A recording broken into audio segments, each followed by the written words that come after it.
My name is Kevin Winters, and I want to welcome you to my channel. All right, so we have been in a series talking about why prophecies fail, right? Why prophecies fail. And so we said there are 5 reasons why prophecies fail, and we're starting to go through those reasons. So we said the number one reason why prophecies fail is because they're not from God, right? And we looked at that in the scriptures. And then we talked about what makes people speak presumption, because the Bible speaks of a person speaking of things that saying God said things that did not say, but it also talks about a person that is presumptuous. And so we looked at what causes somebody to be presumptuous. What causes them to say God said when God hasn't said? And for that, we looked at Amos 3, and we realized that the passage, though it gives a particular application that is important for prophetic ministry, that if we really look at the passage clearly, it's not that God is saying he's going to tell his prophets everything before he does it, as much as he's saying, if you see a prophet, you should know that something's about to happen. In other words, he puts emphasis on the vessel, that saying that if you see this vessel, if you see my vessel raise his voice, if you see my vessel on the scene, then my voice is on the scene, and you should know that something's about to happen. In other words, it was not to be trivialized. And one of the problems we have had in our effort to help everybody be a prophet and everybody to prophesy, because Paul said, desire spiritual gifts, but especially that you might prophesy. So we've taken that passage and run with it, and we're just taking it. And now people are saying God said things. And listen, I wrote my book, God, Is That You, Me, or the Devil? It talks exclusively. It's a big book, and it talks exclusively about discernment. And the reason I wrote about it, and the reason I could write about discerning the voice of God, the reason I could write about it in such detail is because there was a period when I just could not discern it. I could hear it, but I couldn't never be confident that it was him speaking. And so he taught me and he trained me. And so now I know when I hear God's voice. And I know if I hear his voice when I'm reading a book and a passage sticks out, I know if he wants me to read a particular book on a shelf. I know if he wants me to buy a particular thing. I know if I hear his voice through a person. I know if I hear his voice through a sign. When I see it or hear it, I know it. And there are so many prophecies that I just walk on past. As people just are saying, the Lord is saying this is, and I can tell it is not God. I know that it's not God. I heard a lot of it this year. And I was like, and so I've been praying for the prophets all year, all of 2020. Just praying for them, passionately praying for them. Kept saying, God, they're going to get themselves in trouble. God, they're going to get themselves in trouble. And lo and behold, here we are. And it happens because in our effort to make our gift acceptable to the church who largely, this is why they don't openly embrace the gifts, is because of the damage that utilizing the gift wrongly can cause when you trivialize it the way we have trivialized it in the sake of training everybody to be able to hear or speak for God. You know, one of the biggest problems is we haven't trained people how to discern. And so we've taught people how to hear, but we haven't taught them how to distinguish what they hear. And we haven't taught them accurately that, you know, every little thing you hear just ain't from God. Every dream that you have, every vision that you have is not from God. I'm always concerned with prophets who don't know when they're wrong. That's a problem for me. Because what I think this has done, this whole fiasco that has taken place around failed prophecies of the coronavirus and failed prophecies over President Trump, I think one of the biggest ways in which this has affected us, besides causing mass, shame, it has exposed that people don't know how to discern. Like everything they hear, they think is from God because most of the time it is. But the truth is, sometimes it just simply is not. And sometimes it's not even from you. And I think we've learned how to separate us from, you know what I'm saying?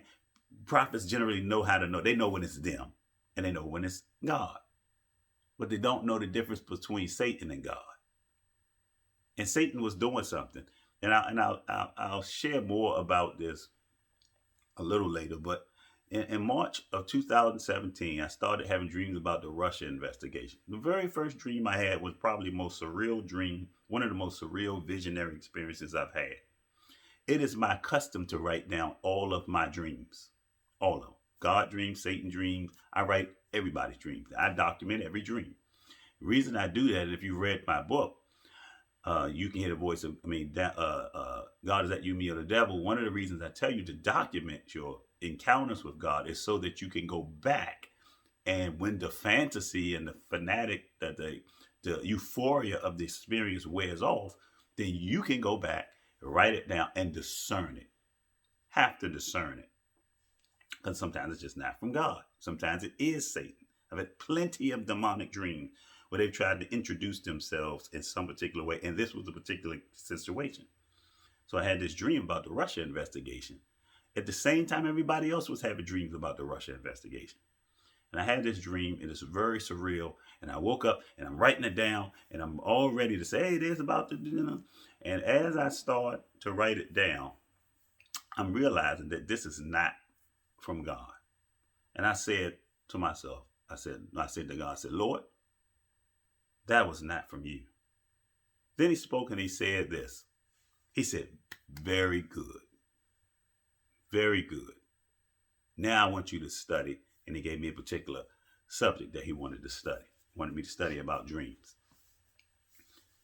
And I knew then that there was something going on in the land. And prophet, and everybody had the same dreams. Same spirit. Wasn't God's spirit. And anybody who was paying attention knew that it was out there. That it was out there. If they were discerning everything, test all things. It says, do not despise prophecy, test all things. God never tells us to become so comfortable with the experience of the gifts or the abilities that we have that we fail to discern what comes in. And so they didn't discern, and this has caught them by surprise. Right? And now everybody's scrambling, trying to figure out what happened. And, well, if you had dreams, and if that was Jesus walking into your room, or, well, who was that if it wasn't? Because obviously it wasn't Jesus walking into your room. Obviously it wasn't God that caught you up into that experience. Obviously it wasn't the voice of God speaking loudly in your... Obviously it wasn't. Well, then who was it? And that's what I want to deal with today. The number 2 reason why prophecies don't come to pass is because prophetic people fail to discern the source. So, I want us to read a story so that we can see where this has happened before. I want y'all to know that there's nothing unique about what happened. Nothing at all.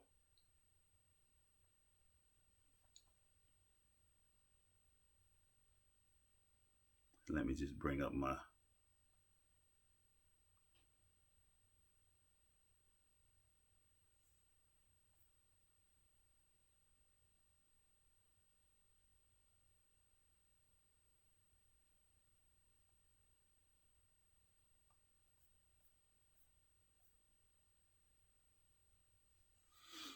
Second Chronicles 18 records the story that is very similar to what's happening today. Right? And I asked God, I said, God, what happened? I mean, other than I knew that there was another spirit out there talking to whoever would listen. That's why I teach, don't just, if you follow my channel, I talk about discernment all the time. Talk about it for a reason. Watch this. In 18, the second Chronicles 18, Jehoshaphat had riches and honors in abundance. And by marriage, he allied himself to Ahab. After some years, he went down to visit Ahab in Samaria, and Ahab killed sheep and oxen in abundance for him and the people who were with him, and persuaded him to go up with him to Ramoth Gilead. So Ahab, the king of Israel, said to Jehoshaphat, the king of Judah, "Will you go with me against Ramoth Gilead?" So get the picture. Ahab, Jezebel's husband, wicked King Ahab, is inviting Jehoshaphat, whom God liked, a good king, to join him in battle against a group of people in Ramoth Gilead. That's what's happening. So this is the response of Jehoshaphat. And he said, and he answered him, this is Jehoshaphat speaking, "I am as you are, and my people as your people. We will be with you in war." Also, Jehoshaphat said to the king of Israel, "Please inquire for the word of the Lord today." So Jehoshaphat, get this, Jehoshaphat says, "Listen, I'm gonna go down with you, but let's find out God's perspective on this." Because there was a reverence for the voice of God, especially in these types of matters. So he said, let's see what God has to say about this. Verse 5. Then the king of Israel gathered the prophets together, 400 men, and said to them, "Shall we go to war against Ramoth Gilead, or shall I refrain?" So they said, "Go up, for God will deliver it into the king's hands." You hear that? It says 400 prophets. Now, sometimes people think, well, maybe these were false prophets because maybe these were prophets of Baal. And when we read the next verse, you might get that same sense, except that I'm going to show you deeper in the passage where that's most likely not true. Watch this. Verse 6. But Jehoshaphat said, "Is there not still a prophet of the Lord here, that we may inquire of him?" So he said, "Look, I want to hear from one of God's prophets." So the king of Israel said to Jehoshaphat, "There is still one man by whom we may inquire of the Lord, but I hate him, because he never prophesies what good concerning me, but always evil. He is Micaiah, the son of Imlah." And Jehoshaphat said, "Let not the king say such things." Then the king of Israel called one of his officers and said, "Bring Micaiah, the son of Imlah, quickly." The king of Israel and Jehoshaphat, king of Judah, clothed in their robes, sat each on his throne, and they sat at a threshing floor at the entrance of the gate of Samaria, and all the prophets prophesied before him.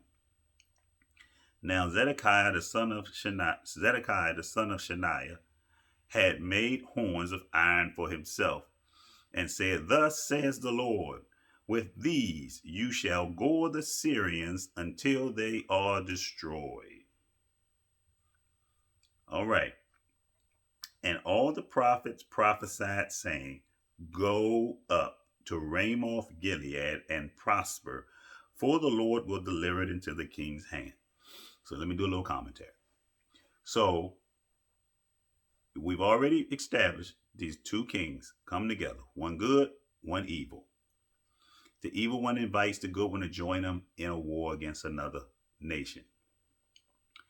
They agree. They say, "Hey, bring out Jehoshaphat, the good one." Say, "Hey, why don't we need to hear from God before we run up in this place." If I can just talk like I talk, y'all. He said, listen, before we run up on these folks, we need to find out from God what he's saying. So he said, fine. And he brings out 400 prophets. They are all saying the same thing. They're saying, hey, go ahead. God's with you. God got you. You're going to gore them and there'll be none left. They're saying all this stuff. And then he says, listen, Jehoshaphat says, I want to hear from a prophet of God. Now, it's right here where we tend to assume that, well, if he says he wants to hear from a prophet of the Lord, maybe these guys weren't the prophet, maybe they weren't real prophets. Maybe they were a part of the false prophets. That's what we believe, right? Because that makes sense in the context, and it makes it easier for us to accept and explain that prophets get it wrong. So watch what happens. So they call this one prophet Micaiah. Micaiah comes, and let's see what happens. Then in verse 12, then the messenger who had gone to call Micaiah spoke to him, saying, now listen, the words of the prophets with one accord encouraged the king. Everybody's saying the same thing, bro. Therefore, please let your word be like the word of one of them and speak encouragement. Speak encouragement. And Micaiah said, as the Lord lives, whatever my God says, that I will speak. Then he came to the king, and the king said to him, Micaiah, shall we go to war against Ramoth Gilead, or shall we refrain?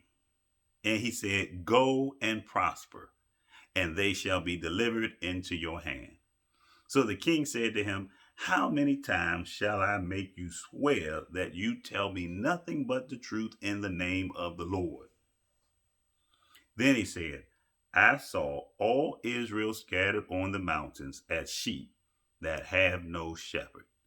And the Lord said, these have no master. Let each return to his house in peace.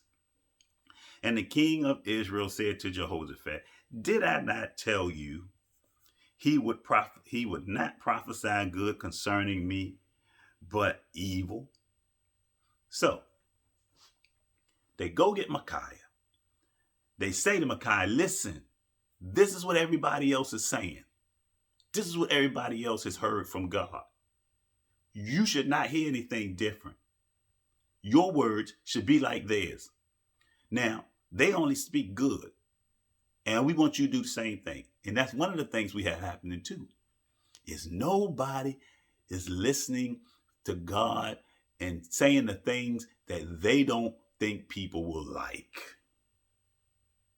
So one of the other reasons we have prophecies falling apart and why they don't come to pass is because, I had a dream once. I think I told y'all years ago. I had a dream about a little boy who was a prophet. He was moving through an auditorium with thousands of people, and he was going through there he was struggling to get his prophecies because he had this patch over his eye. He was struggling to get them right. And then when the patch came off, his accuracy went to a phenomenal level. And what the boy represents is immature prophetic ministry, immature prophetic movement, a movement that only believes that we should only look at the good scriptures. I've even heard prophets and read a book. Whole book was good, but this one thing stuck out to me because it was great. He said that the prophets of the Old Testament didn't get God's heart right, and that's why their prophecies came out so harsh. I knew we were in trouble when I read those words, because it's in us to think that God does not have any harsh words to say, and that God wouldn't have judgments or penalties. We think those things have gone away, but they haven't. Jesus, out of his very own mouth in Revelations, confronts the one problem in the church is a woman named Jezebel who's been causing people to participate in sexual sins, and she's attached to witchcraft, as the spirit of Jezebel always is. And he says this, Jesus, out of his own mouth, after the resurrection, says Tell her, John, telling the prophet John to tell her that if she does not repent, he's going to throw sickness on her and kill her. We don't want to hear God speak like that. We don't believe that God speaks like that. And so, like the 400, you just have a bunch of people just saying a bunch of stuff that God didn't say simply because they want to make everybody happy and make everybody feel good. That's why they didn't see the coronavirus coming. I saw it. I wrote it down in my book. I got it written down in my dream journal. And I said something crazy is happening. But nobody wants to hear about the negative things that are going to happen. So we spend all of our time prophesying good stuff. And while we were prophesying, well, they were prophesying about the good stuff. And every year, like I said, none of y'all pastors and other people off the hook for this either. This was year of 2020. This is the year of blessing. This is the year you'll turn around. All of those words that God did not say, it became clear from the pastors and the prophets, teachers, preachers, whoever, that they weren't from God because we're so invested in saying what we want to happen and not what God has actually said is going to happen, because we don't want to face the reality that sometimes what God says is coming is not good. But had we said what he said, we'd have been better prepared for what happened. And we'd have known what to do. That's another teaching. So the 400 obsessed with tickling the ears of this wicked king gave him a word, and it did not come to pass. So look, so Micaiah says, oh, now I don't know how they knew. Both was amazing to me. Ahab is wicked, but he knew this wasn't the word of the Lord. The first word that was good, that agreed with everybody else, he knew that wasn't from God. Jehoshaphat, listening to 400 men, knew that that wasn't from God. The wicked man had discernment. The good man had discernment. Why don't we? Another matter. Watch this. So Micaiah started to say, well, let me tell you what it really happened. Since you really want to know what God said, let me tell you everything. Watch this. Then Micaiah said, therefore, hear the word of the Lord. I saw the Lord sitting on his throne and all of the host of heaven standing on his right hand and on his left. And the Lord said, who will persuade Ahab, king of Israel, to go up, that he may fall at Ramoth Gilead? So one spoke in this manner, another spoke in that manner. Then a spirit, listen, then a spirit, not the Holy Spirit, came forth and stood before the Lord and said, I will persuade him. The Lord said, in what way? So he said, I will go out and be a lying spirit in the mouth of all his prophets. And the Lord said, you shall persuade him and also prevail. Go and do so. Therefore, look, the Lord has put a lying spirit in the mouth of these prophets of yours, and the Lord has declared disaster against you. I want y'all to pay attention to a lot of stuff that's happening here. Remember, we make the assumption that these prophets were Baal prophets. Remember, we make the assumption that these are Baal prophets, not God prophets. But considering that Baal prophets already have another spirit than God, why would God put a lying spirit in the mouth of liars? He didn't. He put a lying spirit in the mouth of real prophets to persuade, and you can see he did it, to persuade to sway the king in a direction that he wanted him to go to his demise. Another thing y'all don't like that y'all see this. This is not something you read about God and go, oh wow, ooh. This is one of those more unfavorable qualities that you read about that make you some of y'all gonna get mad. Some of y'all might be even immature enough to try to walk away from the faith because you don't like what God did. But as Paul said, who are you? Who are you, O thing created, to say to the Creator, I don't like this? It's about the sovereignty of God. And he had a purpose. And so he sends forth a spirit. And the spirit is moving in another, it's a lying spirit. But only one person, only one prophet out of 401. Because remember, there were 400 that he had. Then Micaiah shows up. 401 prophets. Only one had a different report. And only one had the truth. But why did he have the truth? And why did they not have the truth? How is it that it doesn't discriminate. It doesn't say he's going to that the spirit is going to discriminate in whose life it impacts. It is clear that this spirit is sent out to the prophets. Or I should say, it says his prophets. His prophets. The problem is they weren't Baal's prophets. They were Jehoshaphat's prophets. They were real prophets who had given their allegiance to a person. And so anything they heard about that person, because they wanted to please that person, and you saw that when the messenger came and said, hey, this is what they believe and this is what they're saying, so you better encourage them too. Because they had sold themselves to a side, because they became his prophets and not God's prophets, they missed it.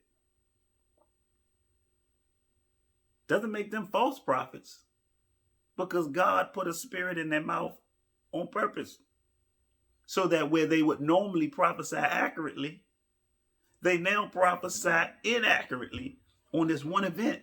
And the whole reason it happened, well, two reasons. One, they chose a side. That's why it says his prophets. And Micaiah says, is there not yet a prophet of the Lord? In other words, one of the reasons that we saw such a huge failure is there was a spirit in the land and we missed it. We listened to the wrong voice because we became Trump prophets, not the Lord's prophets, or Republican prophets, and not the Lord's prophets, or Democratic prophets, and not the Lord's prophets, or Biden's prophets, and not the Lord's prophets. The reason it failed, and the reason they were susceptible to this spirit, and the same reason a lot of prophets fell susceptible to these spirits that were in the air since March, they entered into the atmosphere of the prophetic since March of 2017. They have been around. I've been diligently listening and discerning. They failed because they chose a side. I asked God too, and I was like, man, how did they make this kind of mess? He said they chose a side other than mine. And so it was easy for the spirit to manipulate them because their ears were already pointed in that direction, not in the direction of heaven. And so they missed it. Like they missed it.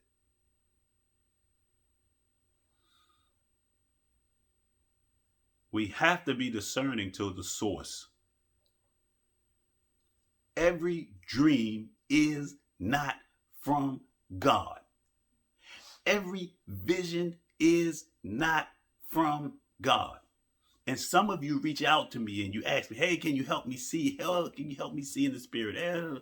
Listen, I don't teach people how to see in the spirit. I teach people how to discern what they see in the spirit. Because just because you can see something does not mean you understand what you're looking at. Neither does it exempt you from deception. because that is not the purpose of vision. Vision is for information and communication. When God gives people a vision or a dream, he gives them a vision or a dream for communication, not discernment. You have to do the discernment. And so if I taught you how to open your eyes and see an angel, it doesn't mean you know it was the difference between the angel of the Lord or a demonic angel. Because things in the spirit realm do not appear as easily to discern as you may think. Everything ugly ain't from the devil. You think about Ezekiel's experience. If you saw what Ezekiel saw, you would say he saw some kind of a demon. The thing had 4 faces, 6 wings, and moved in weird ways. It requires discernment. We have to be discernment. So the second reason that prophecies fail to come to pass is because we fail to discern the source. And in some cases, we don't even try to discern the source because we get comfortable in our relationship with God and our track records of accuracy that we just fail to consider that maybe this time the voice I hear is not from God. Maybe the dream I had this time is not from God. Maybe this trip to heaven is not from God. We have to be discerning. Do not despise prophecies, but test all things. Hold fast to that which is true. If there are let 2 or 3 prophets speak, Paul said in Corinthians 14, let 2 or 3 prophets speak, and let the others what? Judge. If there were not the possibility of deception, and if everything we heard was 100% God, then those passages would not be necessary. But the truth is, there is an evil spirit named Satan working against us, looking for openings. And because of that, the Bible encourages us to be discerning. So number 1, prophecies come to pass because they simply aren't from God. They just don't be from God. And one of the reasons we're so easily swayed is because, well, we trivialize his voice. Second reason it don't come to pass is because we fail to discern the source. And we fail to discern the source because we have a hard time accepting the whole counsel of God, which sometimes gives unpleasant news in our effort to, make everything love. And because we just fail to discern the source,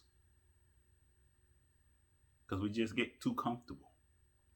This event, these failed prophecies, and the huge shame that it's brought will bring forth more need for discernment. And hopefully prophets are confronting what happened, considering what happened, and not just returning to business as usual. You heard it wrong. You need to go figure out why, where you dropped the ball, and get yourself right.